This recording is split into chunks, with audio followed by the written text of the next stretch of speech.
Hello friends, welcome to Mishra's classes. मित्रों, पिछले last videos में आप सभी ने गुण संधि के और वृत्त संधि के विषय में अध्ययन किया। वृत्त संधि और गुण संधि, दीर्घ संधि, इनका आप अध्ययन कर चुके हैं और विस्तृत अध्ययन आपने किया मेरे द्वारा। आशा करता हूं कि वो वीडियो आपको अवश्य ही पसंद आए होंगे, उनसे आपको अधिक जानकारी मिली होगी। आज मैं आप सभी के लिए यण संधि लेकर के आया हूं। यण संधि बहुत विशेष है और इन तीनों स्वर संधियों से अलग है, बिल्कुल अलग है यण संधि। यण संधि समझने के लिए आपको विशेष दिमाग लगाना पड़ेगा और आपको बहुत सावधानी पूर्वक इसे समझने का प्रयत्न करना होगा, तब ये आपके समझ में आएगी। आइए देखते हैं यण संधि। यण संधि में स्वर, आपको विशेष स्वरों पर बहुत विशेष फोकस करना है, बहुत विशेष ध्यान रखना है। जैसा कि आप मेरे चैनल का नाम देख पा रहे होंगे, आप इसको YouTube सर्च बॉक्स में सर्च करके मेरे वीडियोस पर जा सकते हैं। यहां पर मैंने स्वर लिखे हैं आ, ई, ऊ, री, ऐ, ओ, औ। इस तरीके से ये स्वर हैं आपके। आपने पढ़ा गुण संधि में और वृद्धि संधि में, लेकिन इस संधि में इनका कोई विशेष महत्व नहीं है। इन स्वरों का, यहां पर इन स्वरों का महत्व है बस ई और ई, ऊ और ऊ और री। इन तीन स्वरों का ही महत्व, इंपॉर्टेंस इसमें दिया गया है। इन तीन स्वरों के द्वारा ही आप इन्हें समझने का प्रयत्न करेंगे। इन तीन स्वरों के द्वारा ही आप इनको आसानी से समझ पाएंगे। यहां पर आपने देखा था कि और जो संधि आपने पढ़ी उसमें आ और आ का विशेष महत्व होता था, ई और ई का विशेष महत्व होता था। और ये वहां पर आप देखें उन संधियों में कि दो स्वरों के मेल से जो प्रोडक्ट बनता था वो दीर्घ स्वर बन जाता था, या उनके अन्य शब्द बन जाते थे। यहां पर आपको देखना है कि इसकी जो परिभाषा लिखी गई है, कि परिभाषा आप देखें, जब ह्रस्व या दीर्घ ई, ऊ या री के पश्चात कोई भिन्न जाति का स्वर आता है। यहां पर ई हमने लिखा है तो ई का मतलब है जब ह्रस्व ई लिखा हो या ह्रस्व स्वर लिखा गया हो तो ह्रस्व स्वर के लिखे जाने पर दोनों स्वरों की तरफ संकेत दे दिया जाता है। यहां पर ई लिखने से दोनों स्वरों का, ह्रस्व और दीर्घ दोनों स्वरों का जो है वर्णन हो रहा है। यहां पर ह्रस्व ऊ लिखा है तो यहां पर ऊ, ह्रस्व ऊ अगर लिखा है तो दीर्घ ऊ भी इसमें आप समझ जाएंगे। यहां पर री है तो री तो केवल सिंगल ही है, ह्रस्व री, और दीर्घ री का प्रयोग जो है वो संस्कृत में किया जाता है। यदि ऊ ई हमने यहां पर लिख भी दिया है, यदि ह्रस्व या दीर्घ ई, तो ई लिखने के पश्चात दीर्घ और ह्रस्व दोनों का यहां पर समावेश मिल जाएगा। दोनों का वर्णन आप समझना होगा आपको। ऊ लिखने के बाद ह्रस्व ऊ और दीर्घ ऊ दोनों को समझना होगा। या री के पश्चात कोई भिन्न जाति का स्वर आए तो ई या ई के स्थान पर या, ऊ या ऊ के स्थान पर वा, एवं री के स्थान पर रा हो जाता है। री के स्थान पर क्या हो जाता है? रा हो जाता है। तो यहां पर आपको समझना है, नियम के माध्यम से आप समझेंगे कि ई और ई ये दो शब्द हो गए, बहुत आप ध्यान देंगे तब ये संधि आपके समझ में आएगी। यदि ई ह्रस्व और दीर्घ ई के पश्चात कोई भिन्न स्वर आए, कोई भिन्न स्वर, जैसे ई या ई के पश्चात आ और आ भी आ सकता है, दीर्घ ह्रस्व आ और ह्रस्व क्या कहते हैं, ह्रस्व आ और दीर्घ आ भी आ सकता है। ई और ई के पास कोई भिन्न स्वर, ई और ई के बाद ऊ या ऊ भी आ सकता है, यहां पर ई और ई के बाद री भी आ सकता है, ए आए ओ औ में से कोई आ सकता है। तो कहने का मेरा मतलब है कि ई और ई के पश्चात कोई भिन्न स्वर आएगा, वो इन्हीं स्वरों में से कोई स्वर होंगे। ई और ई समान स्वर नहीं आएंगे। और संधि में आपने देखा था कि समान स्वर आते थे, ह्रस्व या दीर्घ स्वर आते थे, लेकिन इस संधि में ऐसा नहीं है। यहां पर बिल्कुल संधि अलग है, यहां पर भिन्न जाति के स्वर ही आएंगे, लेकिन ई और ई समान स्वर यहां पर नहीं आएंगे। यहां पर उसी तरीके से ऊ और ऊ, यहां पर बड़ा ऊ होना चाहिए या दीर्घ ऊ होना चाहिए। यहां पर ऊ और ऊ के पश्चात कोई भिन्न स्वर आएगा तो वो वाह हो जाएगा। हलंत लगा करके वाह होगा, हलंत या, हलंत वा और हलंत रा, इस तरीके से ये हो जाएगा। यदि ऊ और ऊ के पश्चात कोई भिन्न स्वर आए, और भिन्न स्वर का मतलब यही आ भी आ सकता है, दीर्घ आ भी आ सकता है, ई भी आ सकती है, ये भी, लेकिन ऊ और ऊ के पश्चात सजातीय अक्षर नहीं आएंगे, सजातीय स्वर नहीं आएंगे, यानी समान स्वर नहीं आएंगे, भिन्न स्वर ही आएंगे, तो वाह हो जाएगा। री के पश्चात कोई भिन्न स्वर आएगा तो रा हो जाएगा। इस तरीके से यहां पर आप समझने का प्रयत्न करेंगे। हम महर्षि पाणिनि के सूत्र के विषय में थोड़ी सी चर्चा आपके लिए करेंगे कि इसका सूत्र क्या है। उन्होंने एक ही सूत्र में पूरी संधि को समझने का प्रयास किया है। यहां पर हम लिखते हैं इको यणच, इको यणच, ये हो गया इको एणच। अब इस सूत्र पर जब हम चर्चा करते हैं तो इसके सूत्र में जो महर्षि पाणिनि ने बताया है संस्कृत व्याकरण में, इसका सूत्र इको एणच। अब यहां पर एक माहेश्वर सूत्र शुरू होता है, आयुण ली री लिरिक अयोंग अयवोच है वरट।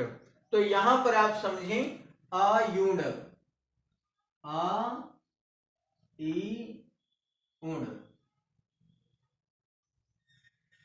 लिरिक, यहां पर ई से जो प्रारंभ हुआ वो पहला शब्द कौन सा है, ई है। दूसरा स्वर क्या यहां कहां कौन सा स्टार्ट हुआ, ई से शुरू हुआ।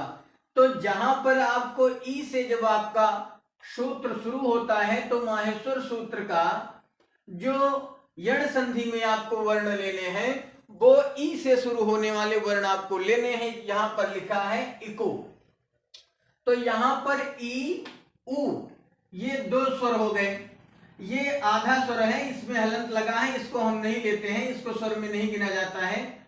और लृ शब्द का उपयोग संस्कृत व्याकरण में किया जाता है, हिंदी व्याकरण की यण संधि में लृ का प्रयोग नहीं होता है। तो यहां पर लृ शब्द लिखा है, लेकिन लृ के बाद पूर्ण स्वर लिखा है री।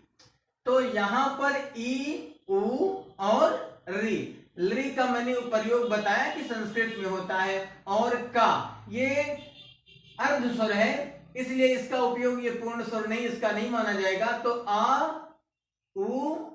ई ऊ और री, तो यहां पर भी ई ऊ और री, ई ऊ और री।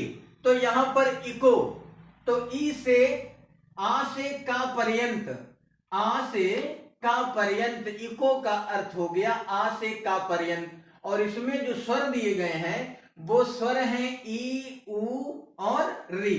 ये अर्ध स्वर है, ये आ भी स्वर है, लेकिन हमें इसको नहीं लेना है क्योंकि सूत्र जो इको एनएच के माध्यम से बता रहा है ये सूत्र इको है।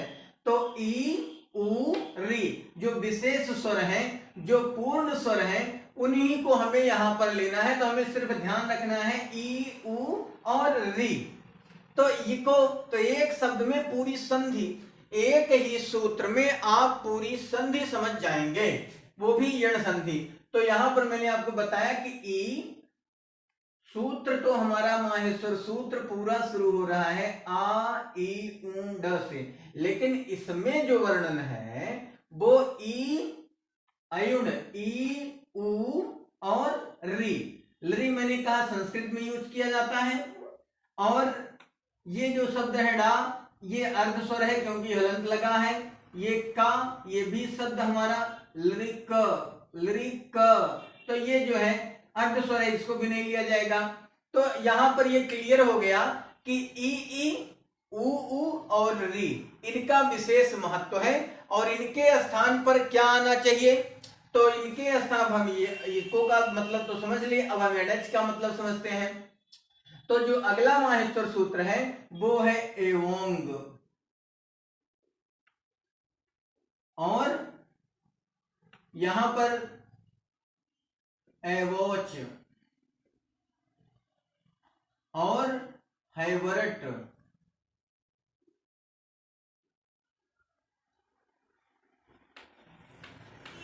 यहां पर हैवरट, तो यहां पर जब हैवरट हो गया तो यहां पर आप देखेंगे एओंग का कोई मीन नहीं है।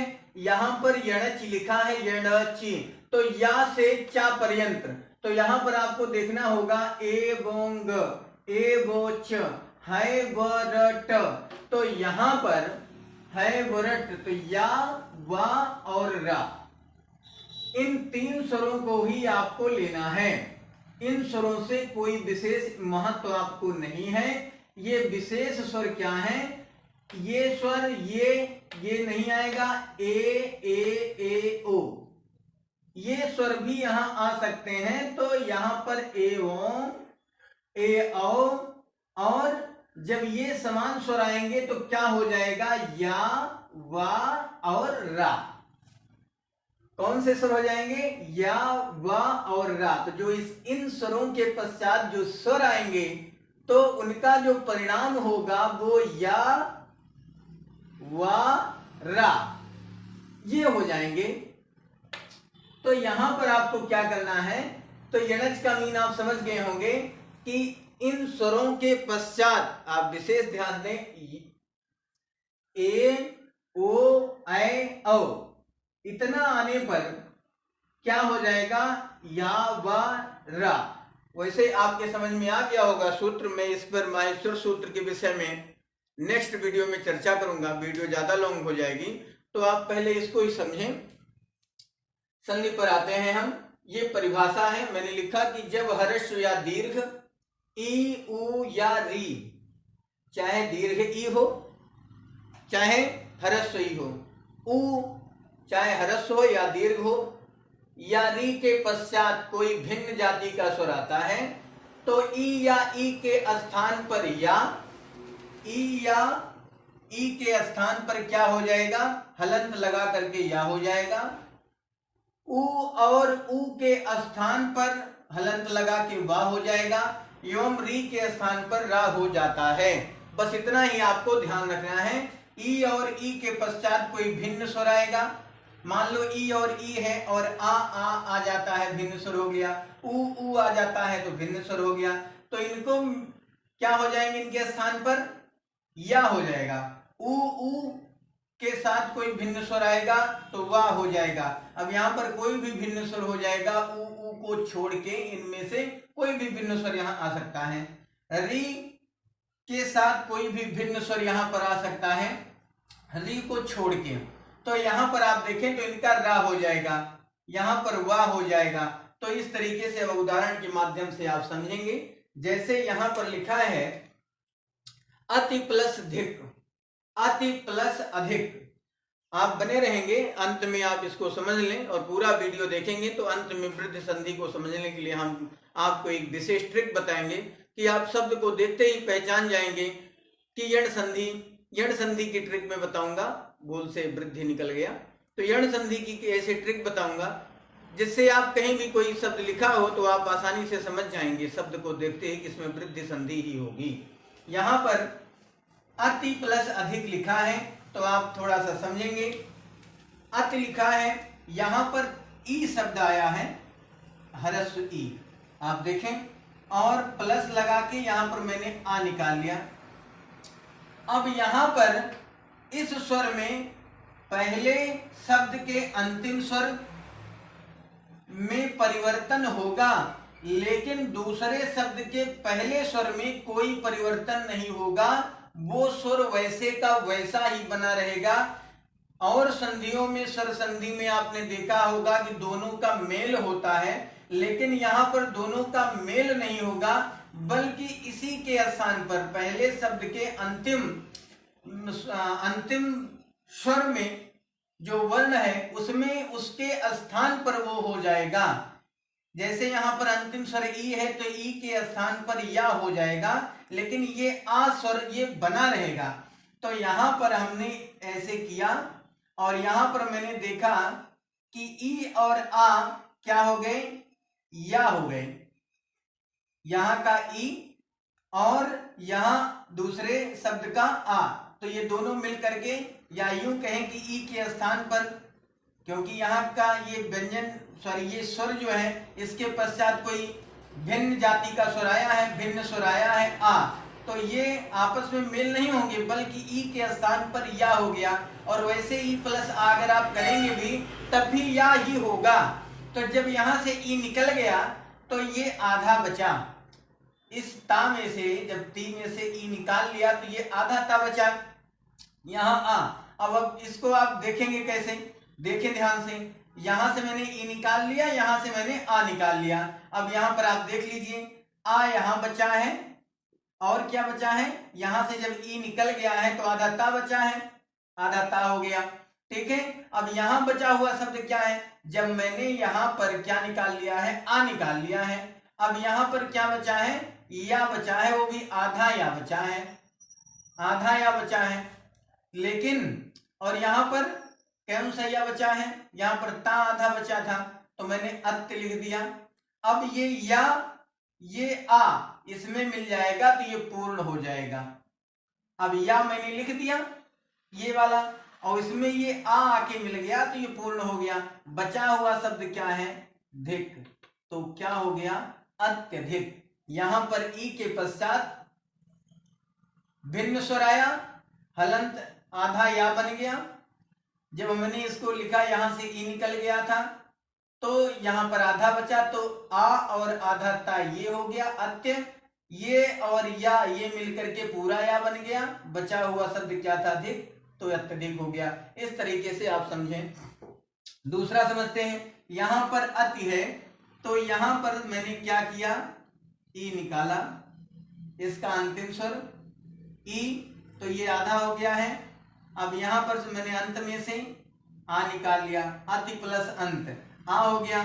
अब इनको और इनको मेल हो गए, या मेल तो नहीं होगा लेकिन ई के स्थान पर या हो जाएगा, तो यहां पर हमने या कर लिया, ये आ का वैसे बना रहेगा। अब जब हम इसको करेंगे तो कैसे समझेंगे, अब यहां पर आ है और यहां से जब ई निकल गया था तो हलंत लग गया, ये आधा बन गया, तो आ और आधा ता ये वाला लिख दिया। अब यहां पर या है, इन दोनों के मेल को तो नहीं कहेंगे, लेकिन ई के स्थान पर या आया है तो हमने यहां पर हलंत लगा के या लिख दिया। ये आधा है, ये आ इसमें मिल गया तो ये पूर्ण हो गया, हलंत हट गया। अब बचा शब्द क्या है, क्योंकि आ मैंने यहां पर निकाल लिया था। अब यहां पर ये ता शब्द बचा है और ये यहां पर अनुस्वार लगा दिया मैंने, अत्यंत। अब आपके समझ में ये आ गया होगा। वैसे यहां पर सती है तो यहां पर क्या हुआ, ई शब्द मैंने निकाल लिया क्योंकि इसका अंतिम जो है स्वर वो ई है, सती। तो जब ये फिर आधा बचा तो ई, और इसमें दूसरे वाले शब्द से मैंने दूसरे शब्द का पहला वर्ण आ निकाल लिया, तो ई के पश्चात कौन सा स्वर आया? भिन्न स्वर आया। मैं पहले रूल का के विषय में इन शब्दों के बारे में आपको विच्छेद करके बता रहा हूं। तो यहाँ पर ई प्लस आ। अब यहाँ पर जब ई आया और यहाँ आ आया तो इनका जो आपस में मेल तो नहीं कहेंगे, लेकिन ई के स्थान पर क्या हो गया? या हो गया। और वो भी हलंत लगे, ई और आ तो ईया पढ़ेंगे इसको, ईया ईया ईया, तो यहाँ पर या हो गया। अब जब इसको हम इधर लिखेंगे, आप ध्यान से समझें, तो यहाँ से ई निकला था तो ये आधा ता बचा था, क्योंकि ये ई यहाँ आ गया, ये सा पूरा है तो यहाँ पर सा और आधा ता हो गया। ई के स्थान पर या हो गया है आधा, तो यहाँ हलंत लगा है, लेकिन जब ये आ इसमें जुड़ेगा तो ये पूरा हो जाएगा, तो सत्य हो गया। अब यहाँ पर बचा हुआ शब्द क्या था? पी, क्योंकि आ यहाँ पर निकाल लिया है मैंने, तो सत्यपि हो गया। अब आप समझ गए होंगे मेरी बात को, सत्यपि। तो इस तरीके से आपको समझना है कि ये दूसरे शब्द का पहला जो स्वर है वो बना रहेगा, वो हटेगा नहीं, लेकिन पहले शब्द का जो अंतिम स्वर है उसके स्थान पर या हो जाएगा किसी भिन्न स्वर आने पर। ई और ई के पश्चात कोई भिन्न स्वर आएगा तो या हो जाएगा, उ और उ आएगा उसके पश्चात कोई भिन्न स्वर आएगा दूसरे शब्द में तो वाह हो जाएगा, और री के स्थान पर कोई भिन्न स्वर आएगा तो रा हो जाएगा। इस तरीके से आपको इसको समझना है। अब आगे हम समझते हैं इति प्लस आदि। तो यहां पर भी मैंने ई शब्द निकाल लिया इसमें से, तो ये आधा बच गया। अब यहां पर दीर्घ स्वर आया है आ, और यहां पर बचा हुआ शब्द क्या है? दी। तो मैंने आ निकाल लिया तो यहां पर दी बचा है, ध्यान से समझेंगे। तो यहां पर अब जब दोनों का मेल तो नहीं, ये आ तो ऐसे ही बना रहेगा, लेकिन ई के स्थान पर क्या हो जाएगा? या हो जाएगा आधा। जैसे भिन्न स्वर आएगा, हमने यहां बताया ई के स्थान पर के बाद कोई भिन्न स्वर आएगा तो क्या हो जाएगा? या हो जाएगा। तो यहाँ पर ई के साथ भिन्न स्वर आया तो या हो गया। अब इसको देखेंगे, जब ई इसमें से निकल गया तो ये क्या बचा? ई और आधा ता बचा, ये ई पूरा है और आधा ता ये बचा, ठीक है। अब यहाँ पर या शब्द हुआ है परिवर्तन, तो या, लेकिन यहाँ पर हलंत है, ये आधा या है। जब ये इसमें जुड़ेगा तो ये पूरा हो जाएगा। तो यहाँ पर ये दीर्घ है इसलिए यहाँ पर हमने मात्रा यूज करना पड़ेगा। तो इत्या, अब यहाँ पर बचा शब्द क्या है? दी, इत्यादि। इस तरीके से आपको इसमें सूत्र का प्रयोग करके देख लेना है। यहां पर है प्रत्युपकार, ये बड़ा इंपॉर्टेंट है, ये आ चुका है, कई बार परीक्षाओं में पूछा जा चुका है प्रत्युपकार। यहां पर इसको आप ध्यान से समझेंगे, प्रत्युपकार लिखा है, यहां पर हमने हलंत लगा दिया और ई को मैंने निकाल लिया। अब यहां पर हमने ऊ को निकाल लिया। अब ई के पश्चात कोई असमान स्वर आया है, कोई भिन्न स्वर आया है, तो यहां पर इनको हम क्या किए? ई के स्थान पर मैंने क्या कर दिया? यू कर दिया। ई ऐसा भी आ जाएगा, कोई जरूरी नहीं है कि या में हलंत लगा ही आए, यू भी आ सकता है। जैसे ई और ऊ मिला तो यू हो गया, या पर बड़ा छोटा ऊ की मात्रा लग गई। अब यहां पर हमने ऊ इसमें से निकाल लिया था। अब जब हम इसको बनाएंगे तो ये प्रति है प्रा, और ये आधा ता लिखा है, देख लो आप, क्योंकि यहां से ई निकल गया है तो प्रति। अब इसमें इसके स्थान पर जो शब्द हुआ है वो क्या हुआ है? यू। तो यहां पर हमने इसको जोड़ दिया, प्रत्यु। अब बचा हुआ शब्द क्या है? कार। तो हो गया क्या? प्रत्युपकार। प्रत्युपकार क्या शब्द बन गया? प्रत्युपकार। इस तरीके से आपको करना है। यहां पर आप देखें अभी, तो यहां पर अभी आया है, तो आपको मैंने इसी पहले नियम के विषय में इतने सारे शब्द बता दिए। यदि आपको कहीं समझ में नहीं आ रहा होगा तो आप कमेंट बॉक्स में चर्चा करेंगे, कमेंट करेंगे। यहां पर मैंने ई शब्द निकाल लिया, यहां पर हलंत लगा दिया, ये आधा बचा, और दूसरे वर्ण से मैंने पहला वर्ण वो निकाल लिया। अब यहां पर ऊ और ई, ऊ तो बना रहेगा स्वर, लेकिन ई के स्थान पर क्या हो जाएगा? यू हो जाएगा। यू हो जाएगा किसके स्थान पर? ई के स्थान पर, क्योंकि ई और ऊ जुड़ेंगे तो यू ही होंगे। लेकिन यहाँ पर मेल नहीं करना, वो तो बना रहेगा लेकिन ई के स्थान पर यू हो गया इसके आने से। तो यहाँ पर जो हम इसको देखेंगे तो आ और ये आधा भा है, आधा भा, क्योंकि यहाँ से ई निकाल लिया था तो ये ई निकल गया और यहाँ से स्वर भी निकल गया, ये तो क्या हो गया, आधा बचा, तो अब भी हो गया। लेकिन ये शब्द इन दोनों से बना है तो यू, तो अभ्यु, और बचा क्या है, आधा ता और थान, तो अभ्युत्थान। इस तरीके से आपको इसमें नियम का यूज करना है।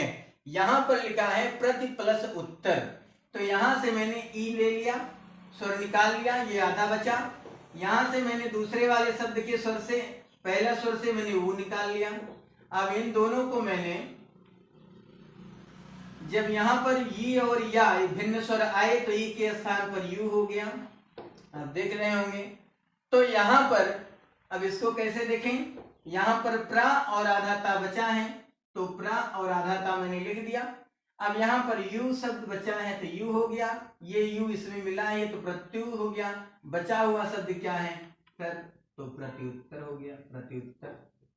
इस तरीके से आपको नियम का यूज करना है। नेक्स्ट आप देख लें, यहां पर मैंने आपको माहेश्वर सूत्र बताए, तो हम आपको यही बता देते हैं, हालांकि उसको हम मिटा देते हैं माहेश्वर सूत्र को। यहां पर आप देखें अभ्युदय, तो यहां पर अभ्युदय है, तो यहां पर मैंने क्या किया, ई निकाल लिया। ये बड़े इंपॉर्टेंट लिखे गए हैं शब्द, ये काफी बार परीक्षाओं में पूछे जा चुके हैं। ई मैंने यहां से निकाल लिया, यहां पर ऊ मैंने ले लिया। अब इन दोनों से जो कॉम्बिनेशन हुआ तो ई के स्थान पर क्या हो गया, यू हो गया। ई और ऊ मिला तो यू बन गया। अब यहां पर मैंने जब ई निकाल लिया तो ये आधा हो गया। अब इसको यहां पर देखो कैसे करेंगे, तो आ पूरा है और आधा भा, और इनको, इनके स्थान पर क्या हुआ है, यू, यू लिख दिया।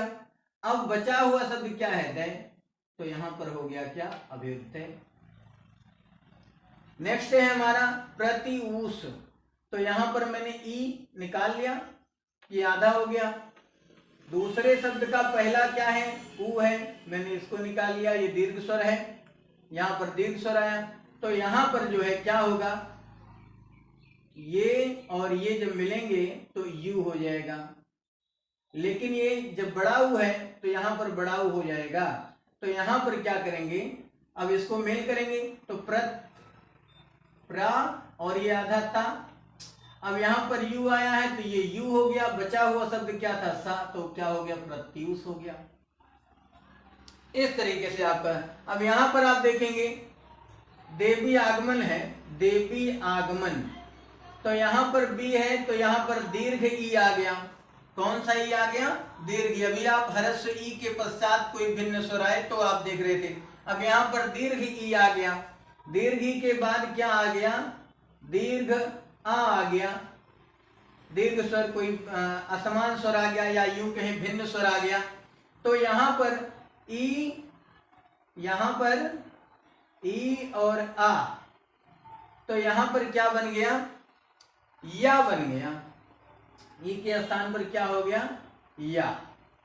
अब जब ये या बन गया तो हम इसको कैसे करेंगे, यहां पर देखें तो यहां पर मैंने दा और ई निकाल लिया था तो ये आधा बच गया था, तो आधा बच गया, ठीक है, ये आधा हुआ बच गया, आधा हुआ मैंने लिख दिया। अब यहां पर इनको मेल से क्या हुआ है, या, तो या शब्द यहां मैंने पूरा ले लिया, देव्या हो गया। बचा शब्द क्या है, गम, तो देव्यागम, देव्यागम। इस तरीके से देवी प्लस आगम बराबर देव्यागम, इस तरीके से बन गया।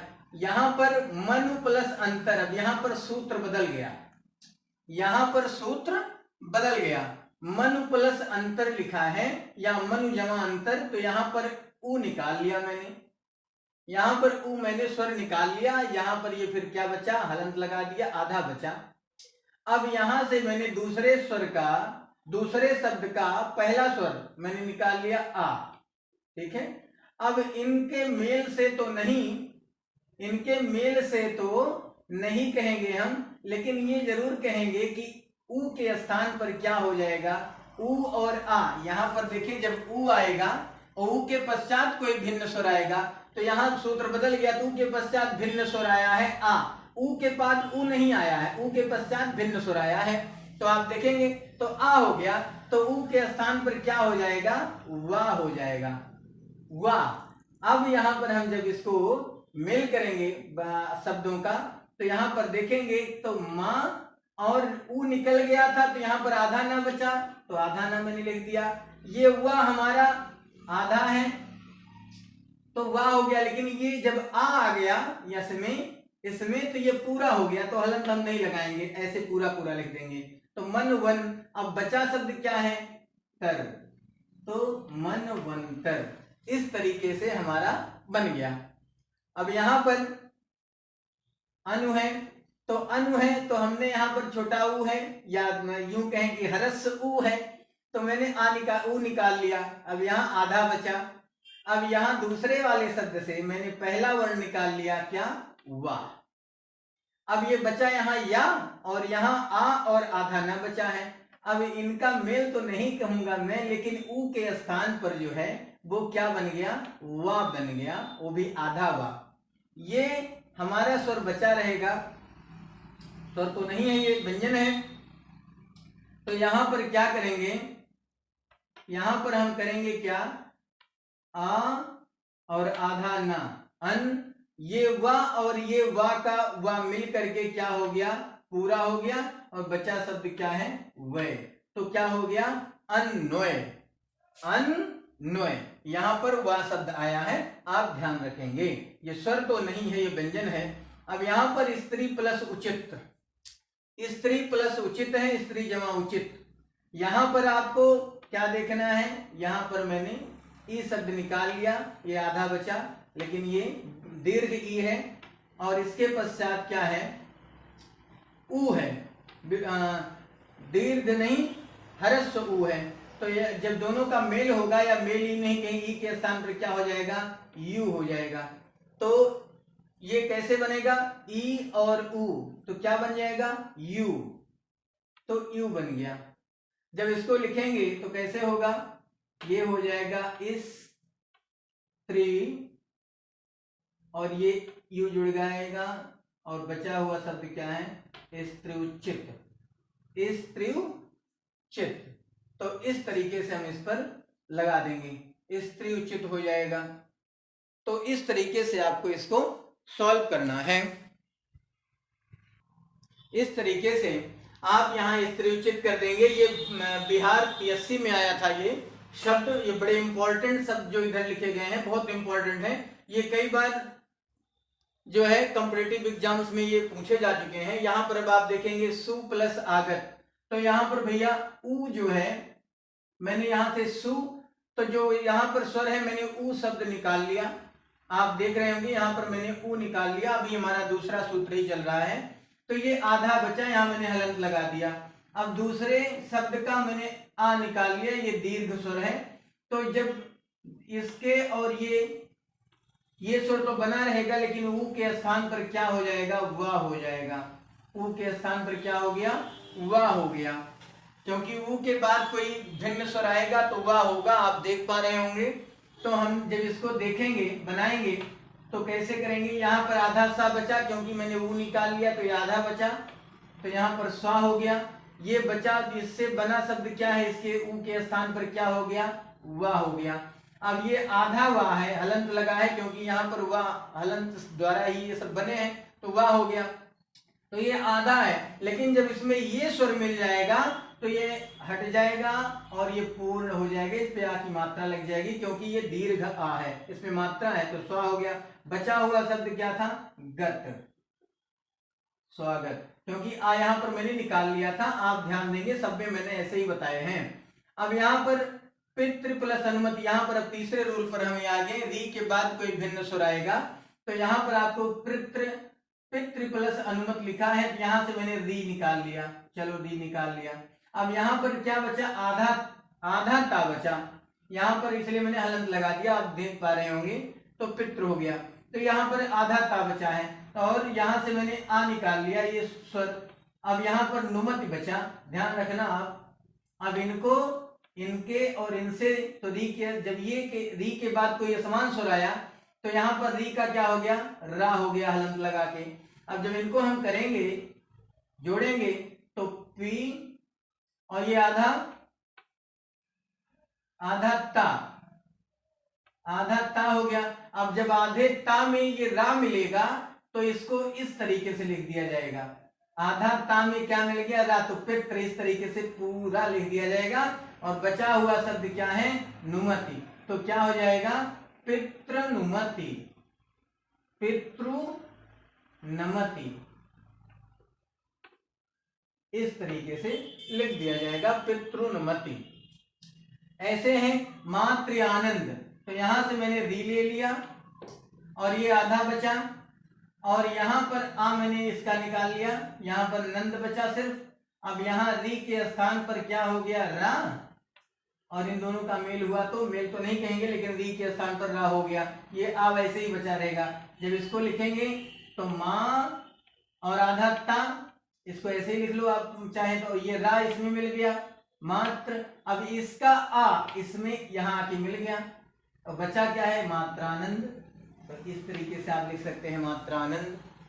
ठीक है, आपके समय वैसे पितृ आ गया, तो पितृ आ गया, यहाँ पर री आ गया, री, यहां से यहाँ पर आधा शब्द बचा, यहाँ पर आ मैंने निकाल लिया, इसका दीर्घ स्वर बचा गया। तो अब इनका और इनका जब मेल हुआ तो रा हो गया, रा। अब बड़ा रा हो गया क्योंकि री और री के बाद आया है, तो ये रा हो गया। अब जब इसको मैं लिखूंगा ये बना रहेगा, केवल री के स्थान पर रा हुआ है, ध्यान रखना। तो पित और त्र, आधा ता है ये। अब इसमें ये रा मिल जाएगा तो इस तरीके से लिखा जाएगा, पित्रा, पित्रा, क्योंकि इसमें आधे ता में ये रा मिल गया है, तो पित्रा हो गया। और पित्राज्ञा, अब यहाँ बचा क्या है, ज्ञा, तो पित्राज्ञा हो गया। इस तरीके से आपको मैंने सभी रूलों के जो ये तीन मैंने लिखे हैं, स्वर के स्थान पर क्या हो जाएगा, इस नियम के मैंने सभी उदाहरण आपको बता दिए हैं, आप जैसा कि देख पा रहे होंगे। इस तरीके से आपको इनका अभ्यास करना है।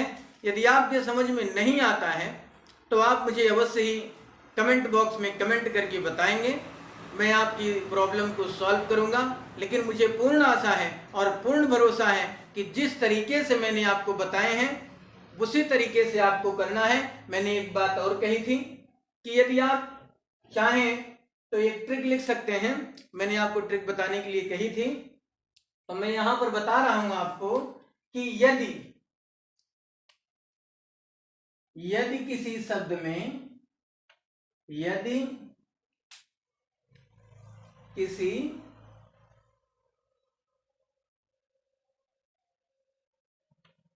किसी शब्द में